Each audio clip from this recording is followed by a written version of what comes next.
Good evening. I'm not going to wait for some triple digit thing.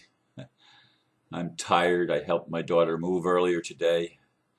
Tried to lay down a couple of times when I came home, but I was debating going back to the workshop or getting up and doing my video, and I didn't remember that the title that came to me this morning, but I forgot it. And it took me a couple of meditation periods to just sit quietly, and then it didn't come back to me. Anyway, uh, it's been one of those tiring days packing stuff that's dusty and I have a tickle in my throat. Anyway, the title, Creating an Environment for Mass Awakening. The world environment that we have experienced over the last century has been polarized. Understatement there.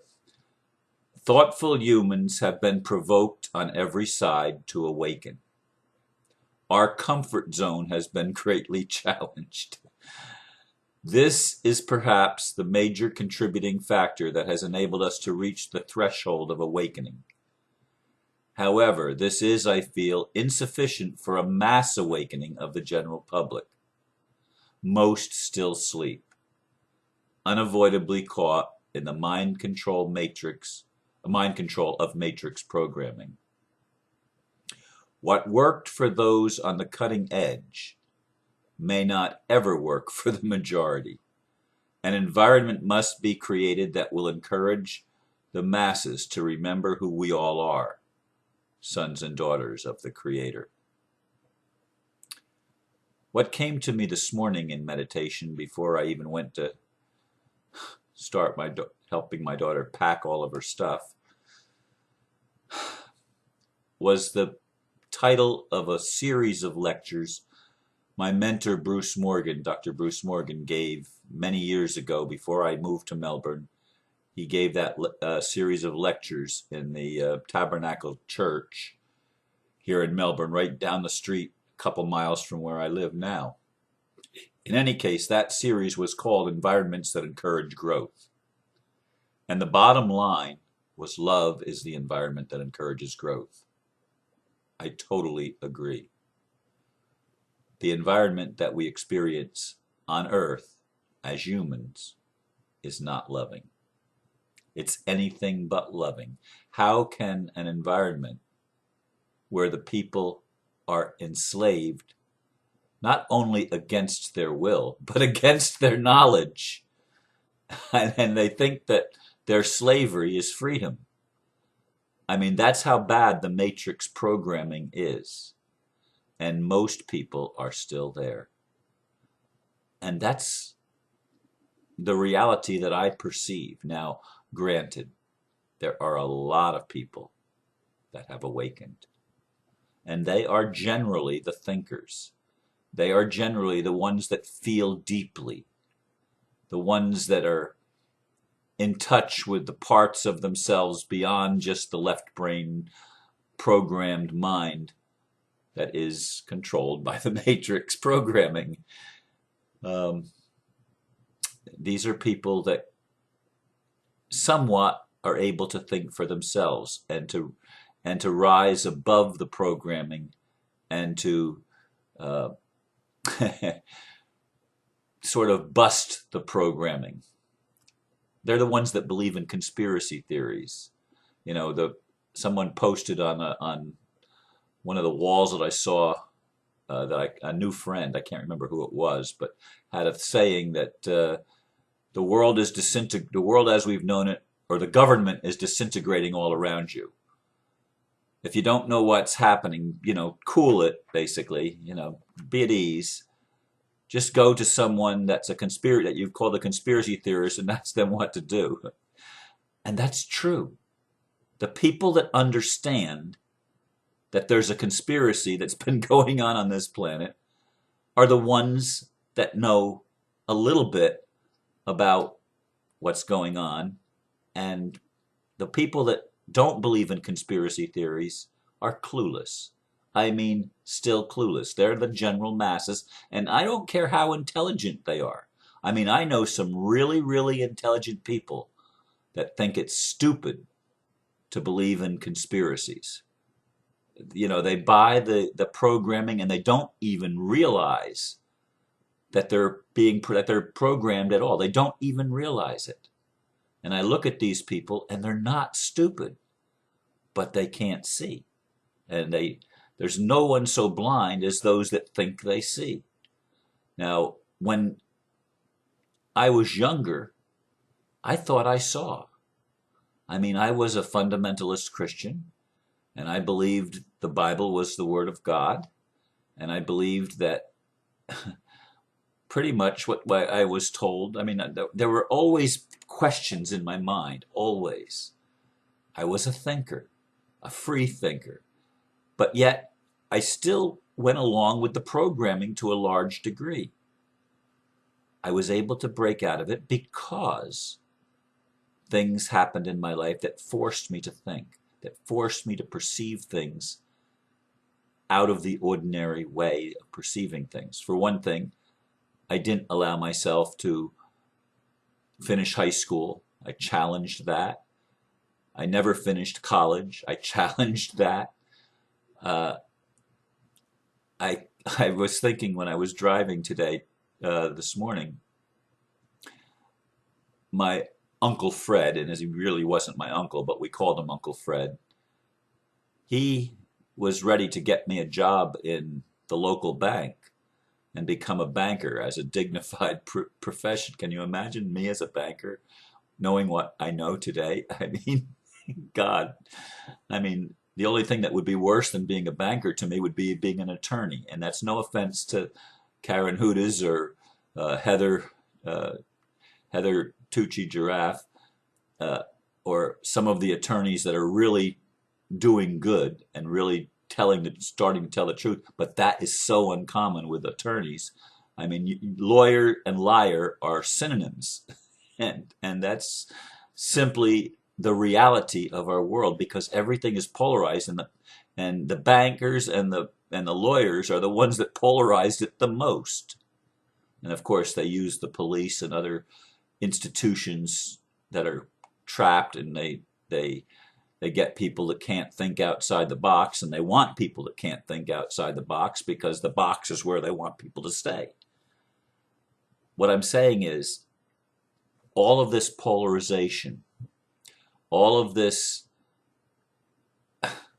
fraud and corruption, I mean, even the common people are aware a little bit of it, but they're so busy chasing the next dollar and trying to put food on their table, or in some cases trying to put a roof over their head, or whatever, in the dog eat dog world, chasing their tail around and around and around and getting nowhere. I mean, I see it. I see it. And what will encourage these people to take time to actually explore and find out who they are and discover what's inside of them? I go back to what Dr. Bruce Morgan said. The environment that encourages growth is love. We must create that environment. It's going to be created, from my point of view, by building bridges. Bridges that recognize and acknowledge where we are. And again, I know you get tired, some of you may get tired of hearing this, but we can't get to where we're going from where you want to be. That was what Aristo and I were talking about before he did the video that is today's video. This one, of course, is for tomorrow, on Sunday. People that are spiritual, many of them, have this idealistic viewpoint that this is how things are supposed to be. And they focus on that, and they imagine that, and they don't do anything to actually bring that into being, because they don't acknowledge where they are. They're so brainwashed, and that's Matrix too, folks. That's Matrix too. That everything is exactly the way it's supposed to be. That's Matrix programming. That's not That's not even intelligence. That is stupidity. When you look at the world as it is, and you look at it honestly, and you tell yourself the truth about what you're seeing, and you're not trying to cover up or candy coat or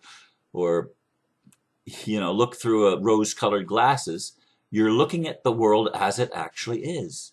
And how is it? It's not very nice. It's very polarized. People have a lot of confusion. People are angry, bitter, hurt, resentful. All of these things and more are the state of mind and the state of feeling of the majority of the world's people. And it can't change until we can take down some of the systems and repurpose them so that we can encourage the growth. We can create the environment where good has a chance, where truth is given at least equal footing with the lies, that the mass media is not controlled by a narrow mindset of people that want to reduce the world's population, want to control all the wealth and control all the human resources, because they don't see humans as humans, they see humans as resources, and they are subhuman. The people that think like this, psychopaths, are subhuman. They are less than human. Now, does that mean that they don't have humanity in them? I don't really believe that. I believe they're human too, but they're living with a subhuman consciousness. Any consciousness that's willing to destroy and thinks that destruction is a way to build is criminally insane. I mean, it's, as I said, sociopathic and psychopathic, both, and more. It's really dangerous, but this is the mindset of those that have awakened those of us who think, those of us who feel, those of us who care, those of us who are more in touch with who we are than the average person on the street, who, as I said, are so caught up in their survival mechanism that they don't even have time to think about who they are. And my thought is, my feeling is, that if we can create an environment, even if it's for a short time, even if it's through some kind of a compromise, if we can create an environment where people are relieved from the rat race, if you will, relieved from the stress of trying to survive, and are guaranteed. Now, that's not socialism. Some people think that's socialism. No, it's reparations. To give back to the people that which has been stolen of them is not socialism. It's reparations for the theft, for the crime that they've suffered. And every human being has suffered at the hands of the idiocy and the criminality of the elite establishment in our world, which has awakened us. It produced enough discomfort for me and for countless other people around the globe that have awakened or are in various stages of waking up, and yet we can't seem to get it through to everybody and create the heaven on earth that I have always had envisioned. Creating, my brother says, you believe in utopia. There's no such thing. Well, yes, I do. I look for a city that has foundations, whose builder and maker is God, which is run by the golden rule. Love your neighbor as yourself, because your neighbor is yourself. And that's been my vision for such a long time. Oh, there's been times it's not been as much in the forefront of my conscious awareness as it is today. Of course that's true. But throughout my life, I can go back all the way into my teenage years and even probably earlier and recognize how much I loved what I call God, how much I loved that. And I was in touch with something that I call God, that I call Creator. I was in touch with something, and something was in touch with me, spurring me on. But how do you wake people up? It's not a matter of, I mean, if I could shake sense into some people, I would do it, especially few people that I know, especially no, I don't want to go there. But anyway, this is what must be done. And it's why I talk so much about the world trusts and stuff like that. I know a lot of you don't want to even allow for the bending and stuff like that. You're inflexible. I have learned to be flexible because I have to be, because that's the way to survive in this world. But ultimately, what we're going to do is we're going to help create that environment that allows people to have the stress relieved and be able to have what they need without all of the struggle, and be able to have free time to actually spend exploring the spiritual aspects of our lives. And things like the workshop and many workshops around the world and seminars that ground people in reality and yet connect them with the higher purpose, the higher calling, if you will, that we all have. We're all called. Many are called, some are chosen. And the ones that are chosen are the ones that have been on the cutting edge to help everybody else awaken. And it's an awesome responsibility and a great honor and privilege to be among that number that can hear and see, not perfectly. I don't see and hear perfectly, but I do see and hear.